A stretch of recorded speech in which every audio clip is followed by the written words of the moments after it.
Hello everyone, I am Aastha. Welcome करती हूँ आप सभी का अपने YouTube channel government job जेन्यू notification. आज के इस वीडियो में हम बात करने वाले हैं RPF sub inspector new exam pattern and detail syllabus के बारे में। जैसा कि आप सभी जानते हैं, आरपीएफ 2024 का जो एग्ज़ाम डेट है वो डिक्लेयर हो चुकी है एंड सिटी इंटीमेशन स्लिप भी आ चुकी है। जो भी कैंडिडेट जिन्होंने भी आरपीएफ एसआई के लिए अप्लाई किया था वो एक बार रिवाइज कर लीजिए। आपका एग्ज़ाम पैटर्न क्या रहेगा, कितनी मार्क्स का रहेगा, नेगेटिव मार्किंग रहेगी नहीं रहेगी, सिलेबस क्या रहेगा, किस किस सब्जेक्ट से आपको कौन कौन से टॉपिक्स को कवर करना होगा। और जिन्होंने अप्लाई नहीं किया है उनके लिए भी ये वीडियो काफ़ी इंपॉर्टेंट रहेगा, क्योंकि आप सभी जानते हैं अब इंडियन रेलवे में हर साल भर्ती नोटिफिकेशन रिलीज किए जाएंगे सभी पोस्ट के लिए।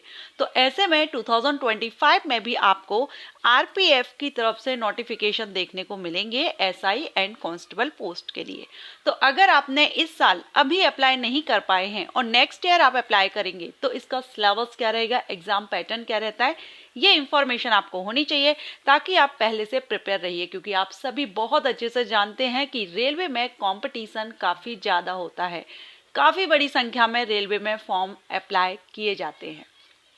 ओके, तो इसका जो लेटेस्ट एग्जाम पैटर्न है, सिलेबस है, वही हम इस वीडियो में देखने वाले हैं। तो जो भी कैंडिडेट इंटरेस्टेड हो वीडियो को कंटिन्यू रखिएगा। आप यहाँ पर पहले डेट देख लीजिए।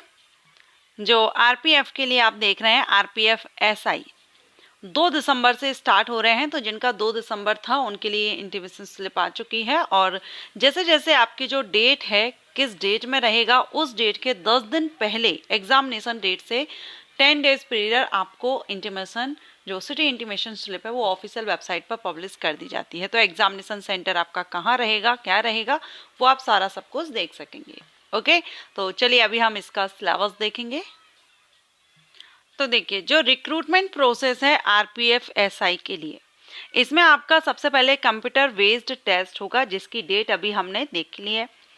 कंप्यूटर बेस्ड टेस्ट जब आप क्वालिफाई कर लेते हैं तो आपका होगा PET and PMT, physical efficiency test and physical measurement test, and then आपका होगा डॉक्यूमेंट वेरिफिकेशन। क्लियर? तो चलिए अभी हम इसका देख लेते हैं सीबीटी एग्जाम पैटर्न क्या रहेगा।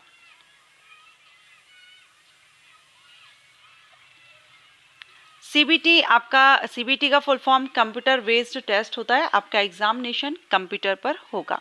एंड अगर हम इसके लेवल की बात करें तो ये ग्रेजुएशन लेवल का एग्जाम आपका रहेगा। ग्रेजुएशन लेवल का एग्जाम आपका रहेगा। Pattern and syllabus of CBT, तो टोटल ड्यूरेशन आपको 90 मिनट का समय आपको सीबीटी के लिए दिया जाएगा। टोटल जो क्वेश्चंस होंगे वो 120 क्वेश्चन होंगे, 120 क्वेश्चन आएंगे। 90 मिनट की टाइमिंग आपको दी जाएगी। Candidate shall be awarded 1 mark for each correct answer.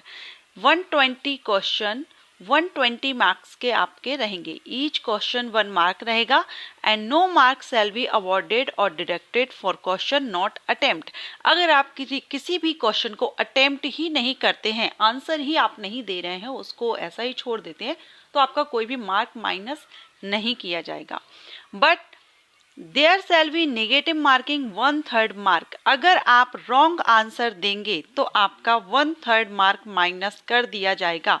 बहुत से कैंडिडेट हैं जिनको ये नेगेटिव मार्किंग समझ नहीं आती है कि जब आंसर गलत दिया है तो 1/3 मार्क माइनस कैसे रॉन्ग किया जाएगा। बहुत से ऐसे कमेंट आते हैं आप सभी के।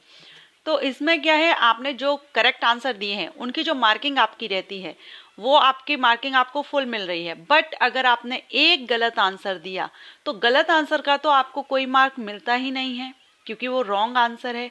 लेकिन जो आपका करेक्ट आंसर की मार्किंग थी उसमें से 1/3 मार्क माइनस भी हो जाता है। तो नेगेटिव मार्किंग में आपको आंसर बहुत ही केयरफुल देना चाहिए, क्योंकि आपके जो करेक्ट मार्क है ना वो भी कट जाते हैं नेगेटिव मार्किंग में। तो आरपीएफ एसआई में 1/3 मार्क माइनस कर लिया जाएगा अगर आप रॉन्ग आंसर देंगे।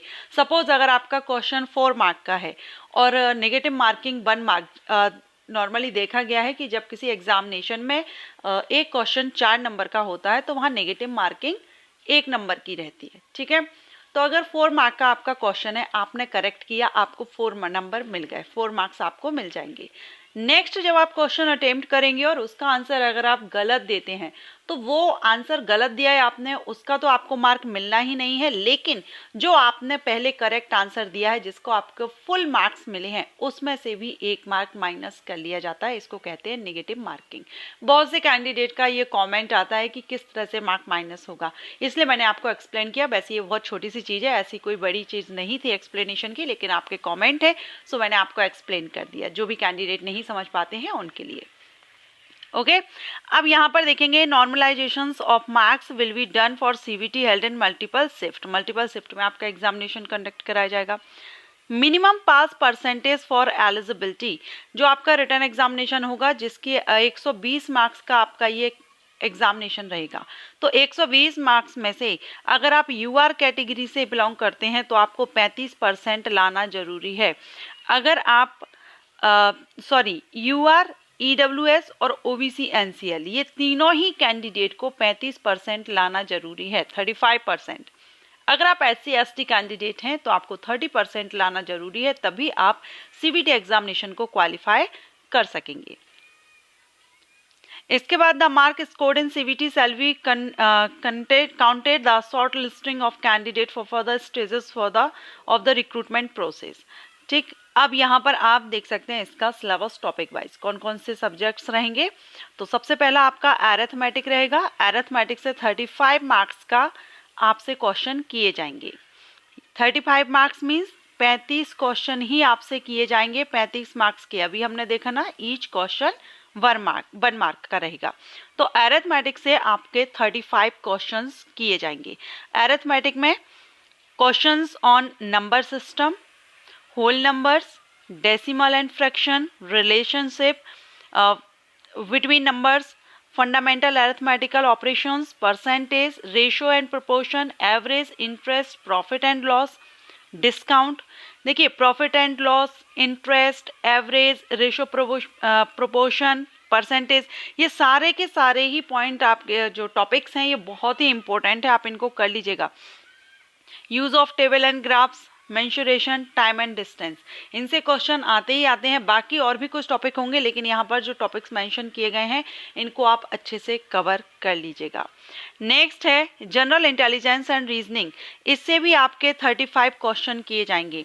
इसमें आपका सिमिलरिटीज एंड डिफरेंसेस हो गया, स्पेशल विजुअलाइजेशन हो गया, spatial orientation, problem solving, analysis, judgement, decision making, visual memory, discriminating observation, relationship concepts, arithmetical reasoning, verbal figure classification, arithmetic number series, non-verbal series, coding, decoding, statement।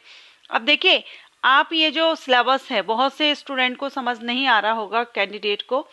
Book में आप देखेंगे, अगर आप ये अरिथमेटिक की बात करें तो शॉर्ट ट्रिक बुक आती है, उसमें आपको बहुत शॉर्ट ट्रिक दी जाती हैं, सॉल्व करने में आपका टाइम वेस्ट नहीं होगा और आप आंसर निकाल लेते हैं। तो आप ये बुक ले सकते हैं।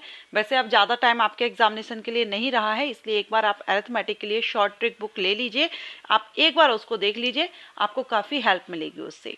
ठीक है, और ये तीनों ही टॉपिक्स के लिए कौन सी बुक आपके लिए बेस्ट रहेगी, मैं आप स्क्रीन पर राइट साइड में देख रहे होंगे शॉप, वहाँ पर आप देखेंगे तो वहाँ मैं आपको लिस्ट प्रोवाइड कर दूंगी। अगर आपकी इच्छा हो, कोई एक बुक अगर आपको लगता है तो आप परचेज कर सकते हैं। ऐसा कोई जो जबरदस्ती नहीं है, अगर आपको सूटेबल हो तो आप परचेज कर लीजिएगा, अगर आपको लगता है कि बुक आपको भी पसंद आनी चाहिए। ठीक है, next general awareness. General awareness से आपके 50 क्वेश्चन आएंगे। सबसे ज़्यादा क्वेश्चन तो आपके जनरल अवेयरनेस से ही आ रहे हैं और इसी को लेकर के काफ़ी कैंडिडेट को डर लगता है, क्योंकि जनरल अवेयरनेस जो टॉपिक है इसमें बहुत से टॉपिक को कवर किया जाता है। तो इसको लेकर के इसकी मैं बेस्ट बुक आप ले लीजिए। वैसे काफ़ी टाइम है, आप तैयारी कर रहे होंगे, आपके पास बहुत सी बुक्स होंगी, लेकिन एक बार आप जो लास्ट ईयर के क्वेश्चन पेपर्स रहते हैं उनको भी आप एक बार देख लीजिए। काफ़ी क्वेश्चन, क्योंकि ये भर्ती एक लंबे टाइम के बाद आ रही है, लंबे गैप के बाद आ रही है, एक बड़ा गैप लगा है, तो आप प्रीवियस जो क्वेश्चंस हैं, क्वेश्चन पेपर्स हैं, उनको एक बार सॉल्व कर लीजिए। सो जनरल अवेयरनेस 50 मार्क्स का आपका रहेगा और इसमें आप देख रहे हैं Indian constitution, sports, general science, economics, general polity, geography, art and culture, history, basically यही इंपॉर्टेंट टॉपिक्स रहते हैं जिनसे ज़्यादातर क्वेश्चन आपके इंडिया से ही किए जाएंगे। इंटरनेशनल लेवल का इतना नहीं रहेगा, लेकिन स्पोर्ट्स एंड इम्पोर्टेंट डेज जो रहते हैं ये क्वेश्चन किए जाते हैं। बुक्स, ऑथर वगैरह ये यहाँ पर पूछा जाएगा। ठीक है, सो आई होप आपको ये वीडियो अच्छा लगा हो और पसंद आया हो। आप अगर नेक्स्ट ईयर भी भर्ती आती है उसमें भी अप्लाई करते हैं तो आप इस तरह से अपनी तैयारी करके रख सकते हैं कि आपको कौन कौन से टॉपिक कवर करने हैं। और एग्ज़ाम डेट 2 दिसंबर से स्टार्ट हो रहे हैं, अभी हमने देख ही लिए हैं। तो जैसे जैसे आपकी डेट रहेगी, डेट के जो एग्जामिनेशन डेट हैं उनके 10 दिन पहले आप वेबसाइट पर अपडेट रहिएगा, ऑफिशियल साइट पर, जहाँ पर आपको इसके जो सिटी एग्जामिनेशन सिटी से रिलेटेड आपको जो डिटेल है, अपडेट है, वो आपको मिल जाएगी। सो वीडियो को लाइक एंड शेयर कीजिएगा और अदर किसी टॉपिक पर आप इंफॉर्मेशन या जानकारी चाहते हैं तो आप मुझे कमेंट करके बता सकते हैं। Thanks for watching.